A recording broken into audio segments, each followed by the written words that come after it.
Hello and welcome to Synchronicity Talk Radio for your mind, body, and soul. I'm your host, Marie Bernard, and we are joined today by Mr. 2020.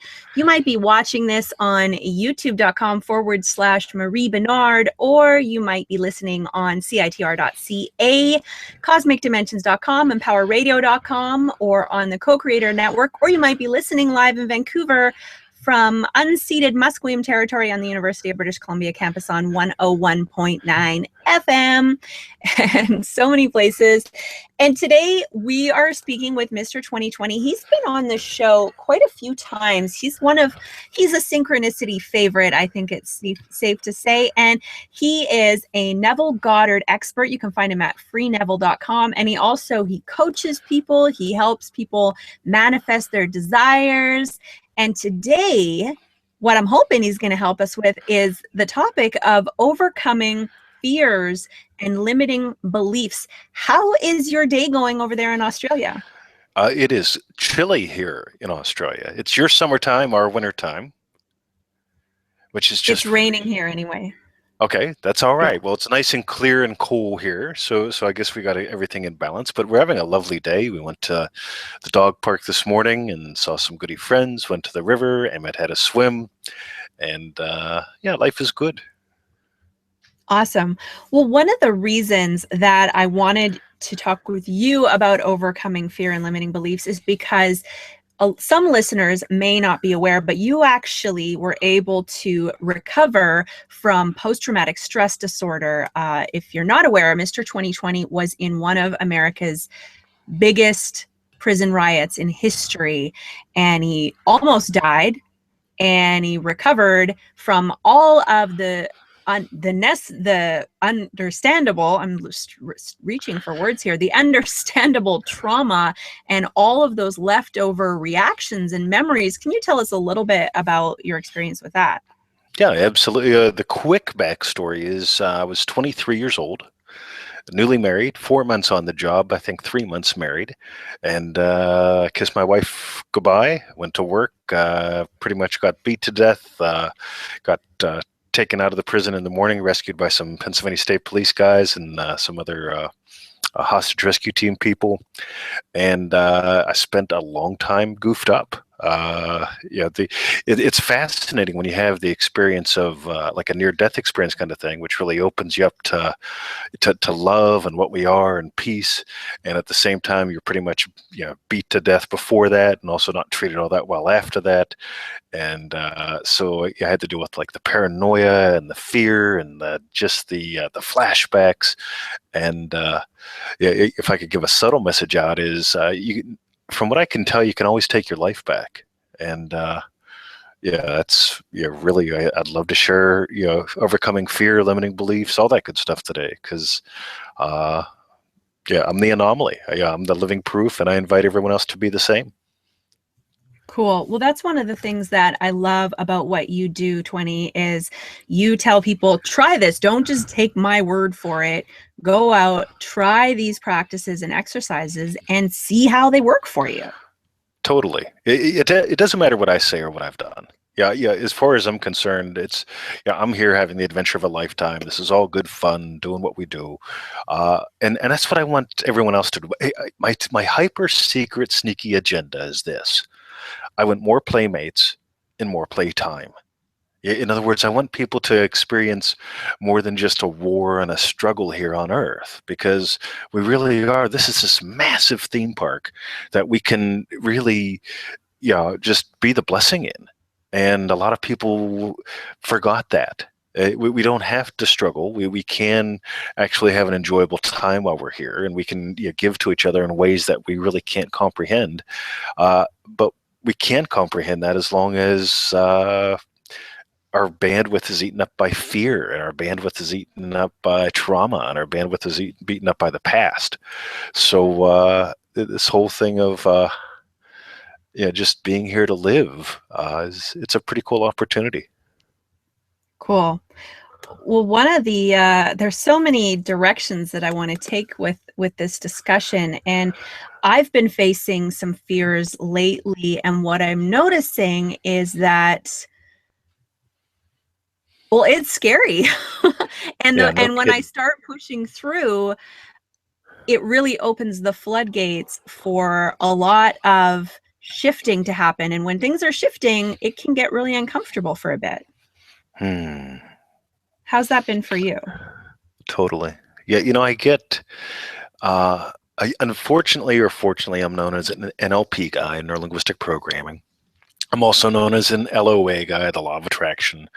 I don't like either one of those. I'll be honest with you, because what I really like is, if I could say I've got a couple core messages. One of them is I want you to feel more, because when we shut down from feeling, even in trauma, we shut down from feeling. It's not like we can say yes to good feelings and no to bad feelings. We're here to feel and experience things, from what I can tell.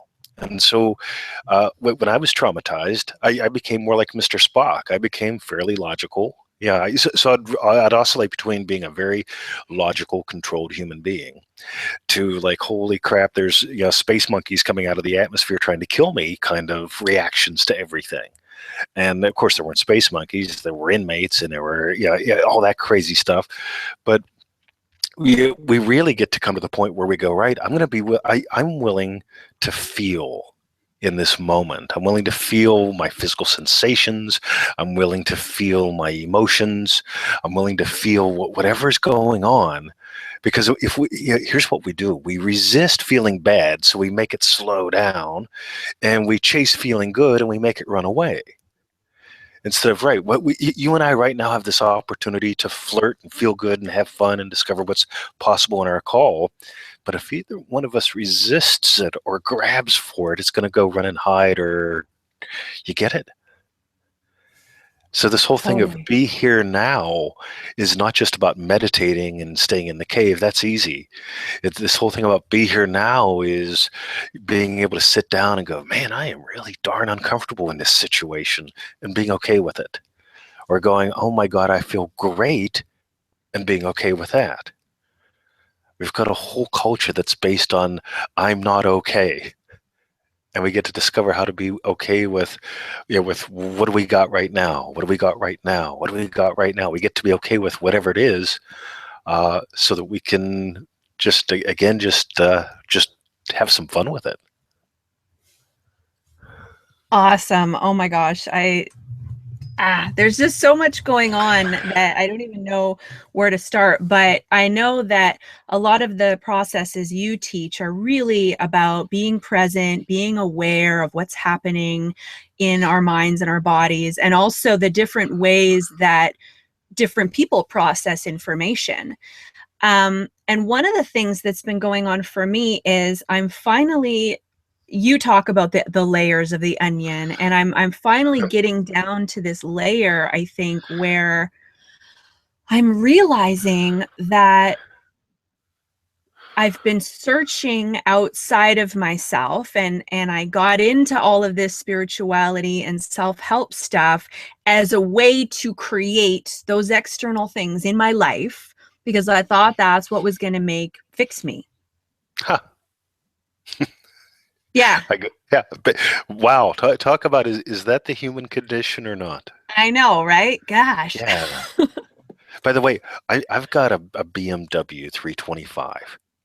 I think I bought it since the last time we talked. I can't remember. But I love my car. Honest to God, I love it, because I toss Emmett in the back seat, and, since we have Emmett and Bruce now, we got two puppies. Emmett's the firstborn, and he needs a little special time with Dad. And so sometimes I'll just toss Emmett in the car, and I'll drive down the road, and it's a 5-speed, so I can pop the clutch a little bit and bang Emmett around the back seat, and he just loves it. And the reason I mention that is, it's not that the car makes me happy or the puppy makes me happy. It's that I'm choosing to embody happiness, and I get to play with these toys. Whatever toys we got, whatever toys we want.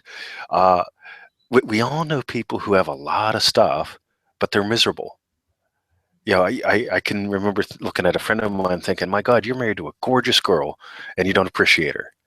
And I remember thinking of another friend of mine who I knew many years ago, who made a ton of money, but was terrible with it, and he was miserable with it.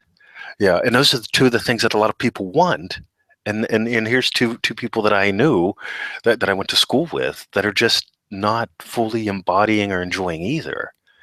So we really get to explore what do you want and how can you enjoy it? How can you enjoy life more? Because we've got some really funky programming in there about if we're not happy, we're better people. And I think that's the most crazy thing. If I suffer, especially if I suffer for a religious purpose or for a cause, I'm a better person. And it's like, oh my God, do you really think we came here to suffer? I don't get it. Because if we glorify suffering, we end up chasing the car or getting the puppy to feel good instead of just getting the puppy to get a puppy or getting a car to get a car. So we really get to explore this whole thing of how much happiness can I stand? How much happiness do I let in my life every day? And can I just double that? What if twice the amount of time I had per day was happy time? Wouldn't that be good fun? So 20, I'm curious how people can get to that point of really understanding, because I know for myself, and I imagine that I'm a lot like other people in this sense, is that we are seeking and seeking and seeking. Yep. Because we want happiness, and it takes a certain shift in our mind to really get that. Like, you can say all this stuff and I'm like, oh yeah, that's great, I totally get it. I get it up here, but to get it here is a completely different experience. How do you shift people from here to here? Cool. I'd like to do two things today while we do all this. Okay. I'd like to invite you on an 18-inch adventure, 20 if you're fat. And the second thing I'd like to do is just invite this concept of there's power in awareness. And most people really aren't all that aware. So before we get to the 18-inch adventure, what I'd suggest that most people do is actually take a little day planner.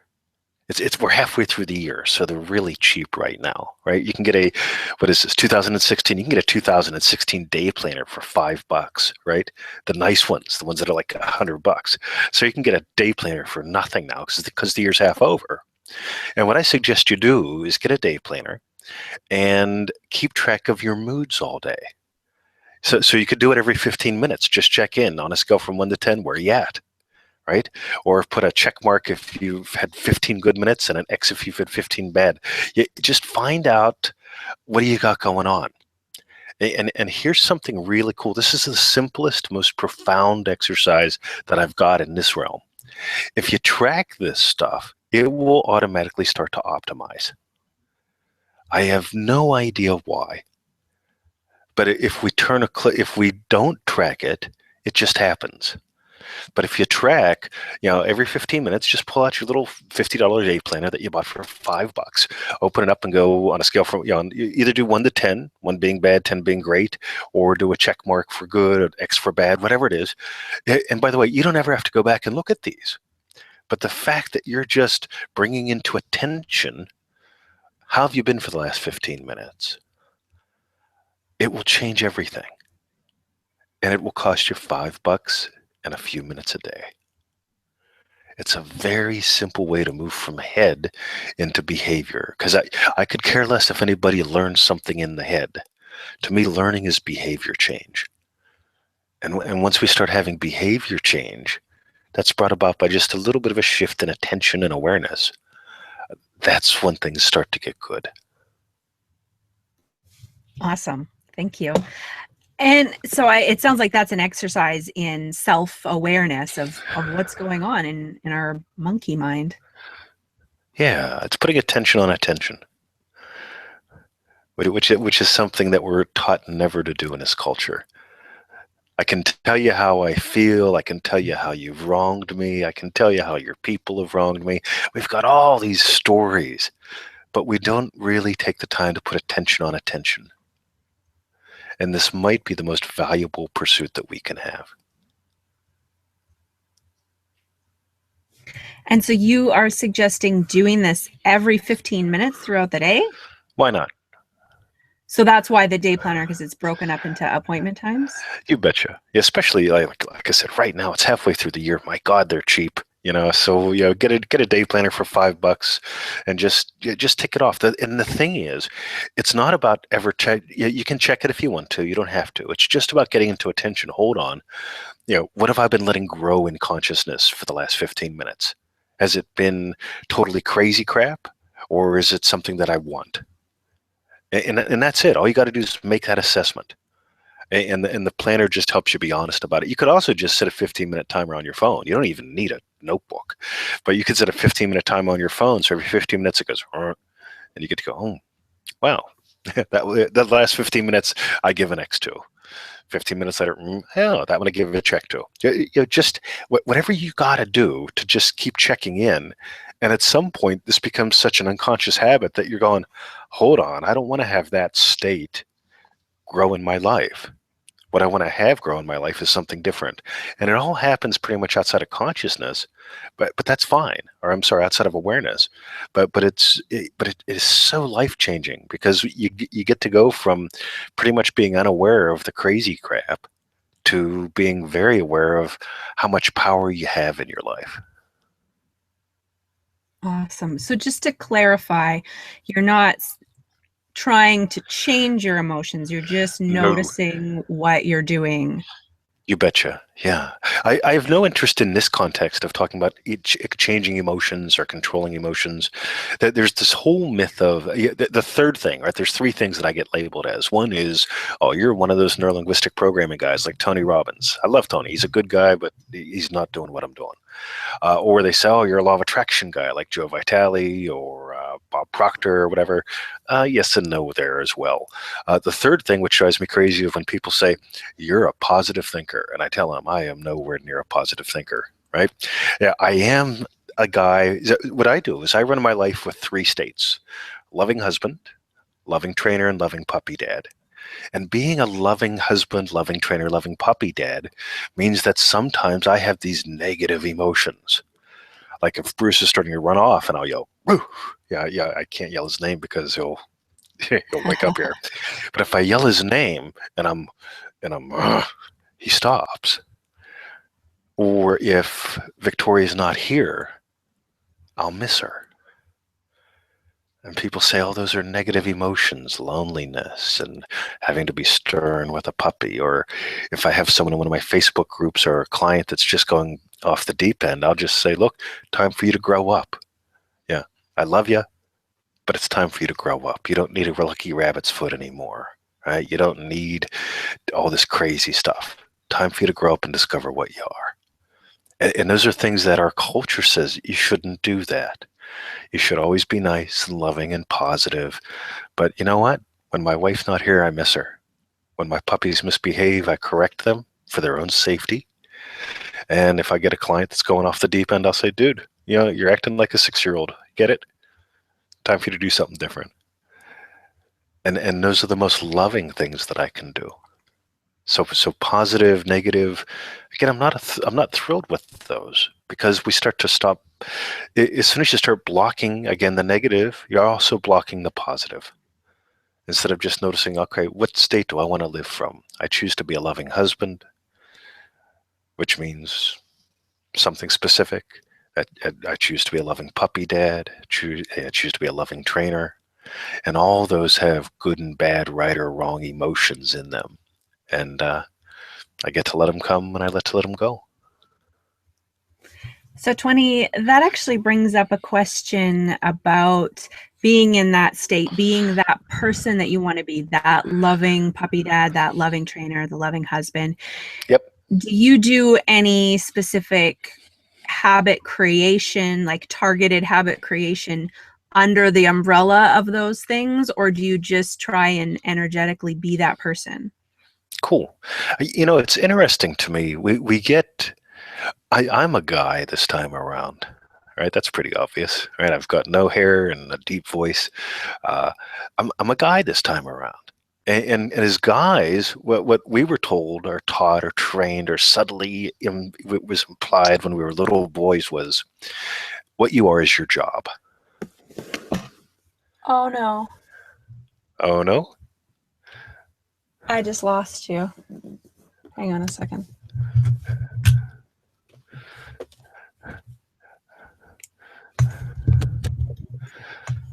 And I just lost. I need a bigger SD card because that one is full now. get out. Wow. Yeah, so I guess I'll have the audio, part of the audio on the SD card, and then I'll figure it out. I'll have to prepare for Wow, next time. good on you. But thankfully, we're still recording on YouTube, so the audio won't be as great on the radio, but we'll figure it out. Crisis averted. So where were we? Sorry. So here's what's cool, right? And so where we were, we'll get back to, and where we are, we just had a crisis, right? You had both positive and negative emotions show up, yes? Yeah. And you're getting to stay true to the state of Marie Bernard, radio host, show host, right? Trying to. Trying to, right? So you're going to roll with it. Absolutely. This is what happens when we start defining our states. I grew up as a little boy, basically, yeah, I learned from my parents, my grandparents, from all the old guys in the neighborhood, what you are is your job. What are you? I'm a steel worker. What are you? I work at the foundry. What are you? I'm a taxi driver. You get it? How many times did you hear that kind of stuff growing up? I think you girls got it too, but since I'm not a girl this time around, I can't tell you authoritatively. But I can tell you my experience. And so my experience now is I'm 50 years old. I've decided to define what I am based on the three ways I spend most of my day. I spend most of my day being a loving husband, a loving puppy dad, and a loving trainer. And so instead of just being, I am an internet marketer and best-selling author, and I mean, oh my God, I hate writing that kind of stuff. Tell us about yourself, Mr. 2020. It's, no, I don't want to. You know what I am? I'm a loving puppy dad. I'm a loving trainer, and I'm a loving husband. Right? That's what I do. That's my thing. So if you find some stuff like that in your life, instead of just shooting for one purpose, which can drive you crazy, I'm searching for my life purpose. Okay, good luck with that one. Yeah, because that puts the power out there and something's got to be important versus I've got three main purposes all day long that I bump into. And when Victoria's not here or if she's out in the garden, odds are I'm becoming loving trainer. When we're done on our call, I'll become loving husband and loving puppy dad. We'll take the puppies out for a pee. So having these three that are so related and interrelated makes it easy. That way, if the internet's down, we had the internet go down last week for a day, I didn't lose my mind. Because if I was my job, I'd lose my mind, right? Because there's no job to do. Instead, I got to be loving puppy dad and loving husband a lot more. That was great fun. So if we want to have some fun and get beyond having to have the room for fears and phobias and beliefs that get in the way, something's going to take up the space in your shed, right? So we've got a shed. There's stuff that's going to take up the space in it. My suggestion is to have three purposes and have them linked by a common quality. You notice mine are loving husband, loving puppy dad, loving trainer. And they have me sometimes be what's called rude or stern or sad. But having those three always bouncing around, I don't have much room for stuff that bothers most people because I'm always busy with one of my purposes. Awesome.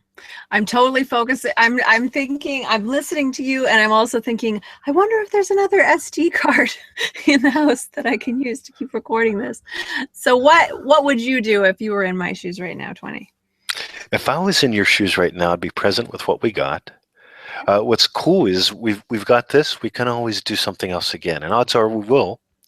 I love that every time we do a show, you've got more avenues that you put it on, right?